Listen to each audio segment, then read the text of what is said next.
de grâce. Parce que quand Serigne Touba a appelé les gens à Ndiarème, il a dit, ce jour-là, si vous avez la grâce d'Allah de témoigner en ce jour-là, remerciez Allah.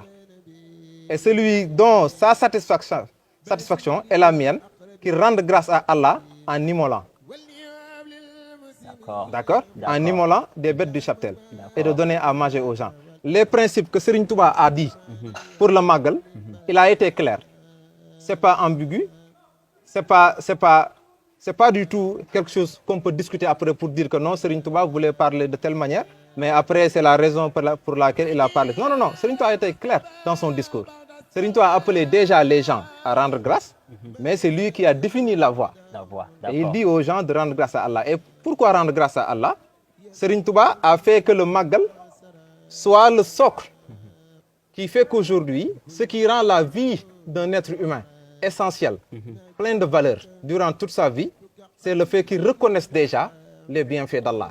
Quand on te dit que tu es reconnaissant, le mot veut dire quoi? Reconnaissance. Reconnaissance peut se voir de n'importe quelle manière. Quand tu reconnais quelque chose, tu sais le distinguer. Il faut reconnaître déjà les bienfaits d'Allah sur nous. C'est la raison pour laquelle il dit « Ushkuru ni'mati ». Il faut avoir une certaine reconnaissance des bienfaits. Et les bienfaits, ça commence au même titre que nous, la façon dont nous sommes. Ça, en tant que créature, ça fait partie des bienfaits d'Allah. Donc reconnaître les bienfaits d'Allah commence par le fait même de rendre grâce à Allah pour le fait que nous soyons en tant qu'humains, en tant que créature. Donc reconnaître les bienfaits d'Allah en nous, mais aussi reconnaître Allah à travers sa créature. Et ces deux piliers-là sont les piliers du Magal. Et celui qui vient par exemple au Magal, amenant par exemple son chapelet, décider de faire par exemple des prières. Les prières se limitent à lui. S'il décide de pratiquer le Coran, les Khassaïd, ça se limite à lui. Mais celui qui prépare des mets délicieux, les distribuer, sans distinction de race, d'ethnie, de couleur ou quoi que ce soit, cette personne-là, non seulement il est reconnaissant des bienfaits d'Allah en lui, mais aussi il est reconnaissant des bienfaits d'Allah, c'est-à-dire de l'existence de Dieu à travers tous les humains.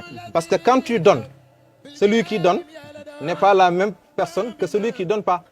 Et dans l'islam, le précepte du donner est très précieux. Ce qui fait qu'à chaque fois, quand tu donnes à quelqu'un, le salama, c'est-à-dire la paix, que tu veux que quelqu'un vive dans lequel, c'est-à-dire tu es obligé de donner. Quand on donne la paix en même temps. Quand on donne la joie. Quand on donne quoi? On donne Dieu à travers sa créature. Parce que, en fait, il faut reconnaître que Dieu, quand il nous a créés, il a voulu qu'on l'adore. Et cette adoration-là, s'il y avait des préceptes qui ont été définis par les prophètes, à chaque prophète, sa mission. Et à chaque mission, sa manière de venir. Et dans le Coran, il est dit que tel prophète est venu, il a interdit ce que l'autre prophète avait dit aux gens de faire. Et il y a un prophète aussi qui est venu, il a accepté ce qu'un autre prophète n'acceptait pas avant. Si je vous comprends bien, c'est bien de faire pour soi-même, mais c'est encore mieux de faire à l'égard des autres. Effectivement, parce que quand on fait pour les autres, on fait pour Dieu. Par exemple, toi, le boubou que tu portes, c'est ton boubou. C'est pour toi. Quand tu prends à manger, tu manges, ça se limite à toi. Quand tu fais tes prières, tu le fais pour toi. Quand tu fais tes ablutions, c'est pour toi. Quand tu apprends les Khassaïd ou le Coran, c'est pour toi. Mais quand tu donnes à manger, non seulement tu donnes pour toi, tu donnes pour l'autre et tu donnes pour Dieu. Parce que tu reconnais Dieu à travers les humains, mais aussi tu rends grâce. Et celui qui donne aussi, il faut savoir qu'il y a un aspect très important. Ça dit que par exemple aujourd'hui, quand tu finances dans un projet, par exemple, tu attends des retours, n'est-ce pas? Mais quand quelqu'un donne à manger, il n'attend rien en retour. Et ça fait partie des préceptes du chant. Et si Allah nous a enjoint de l'adorer par l'action de grâce, et Serigne Touba nous amène le Magal, c'est un alibi pour nous de pouvoir ne pas subir les conséquences de la colère divine. Parce que si on ne rend pas grâce, forcément, il y a la colère divine qui va venir. Parce que Dieu nous a dit dans le Coran, il y a pas mal de communautés qui ont eu des prophètes. Des prophètes ont averti. Il y a des gens de leur famille qui n'ont pas cru. N'empêche, Dieu a fait quoi? Il y a eu le déluge avec Noé. Oui. Il y a eu les tremblements de terre avec toutes les communautés, avec le prophète Salih, avec le prophète Hud. Mais Dieu nous a dit dans le Coran, si vous existez par exemple, parce que Dieu a fait trembler le monde et faire disparaître toute l'humanité, Pourquoi? Parce qu'il y avait des gens qui ne croyaient pas en Allah. Il y avait des gens qui forniquaient.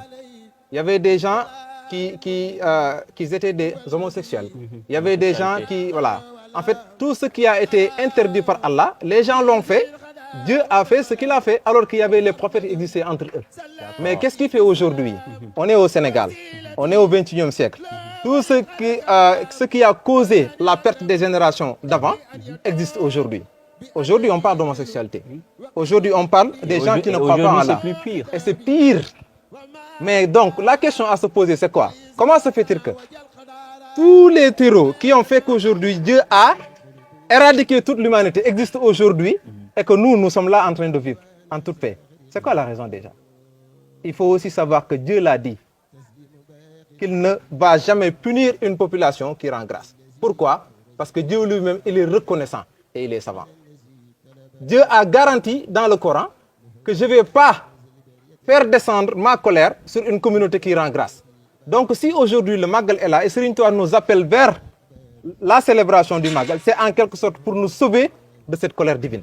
Voilà, Moustapha Ndoye.